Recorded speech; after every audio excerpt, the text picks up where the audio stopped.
Christianity ரிலீஜன்ல கடவுள்களுக்காக எழுதப்பட்ட ஒரு புனிதமான புத்தகம் எது அப்படின்னு சொல்லிட்டு கேட்டேன். எல்லாருமே பைபிள் அப்படின்னு டக்குன்னு சொல்லிடுவோம். பட் ஆனா எப்படி காயினுக்கு ரெண்டு சைடு இருக்கோ அதே மாதிரி பேய்களுக்காக சாத்தானே நேர்ல வந்து எழுதுத ஒரு புத்தகத்தோட பேர் தான் கோடெக்ஸ் கியாஸ்.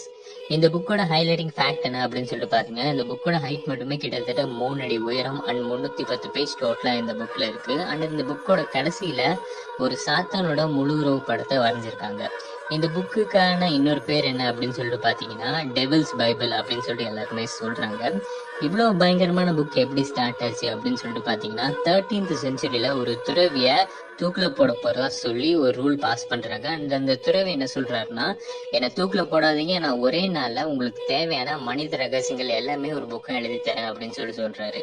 அந்த கிங்கும் சரி நீ ஒரே நாள் எழுதி தந்துட்டேன்னா உங்களை நான் உயிரோட விட்டுறேன் அப்படின்னு சொல்றாரு. அந்த துறவியும் எழுத ஆரம்பிக்கிறாரு. பட் ஆனா அவரால் முடிக்க முடியல. அவர் என்ன பண்றாருன்னா, சாத்தான் கூட ஒரு டீல் போடுறாரு. எனக்கு இந்த புக் எழுதி முடிக்கிறதுக்கு ஹெல்ப் பண்ணு, நான் என்னோட உயிரை உனக்கு தந்துடுறேன் அப்படின்னு சொல்றாரு. அந்த பேயே வந்து அந்த நைட் ஃபுல்லா உட்காந்து எழுதின புக்கு தான் இந்த கோடெக்ஸ் கியாஸ். இந்த புக்கை நம்ம நேரா எழுதணும்னா கிட்டத்தட்ட 20 வருஷம் ஆகும்.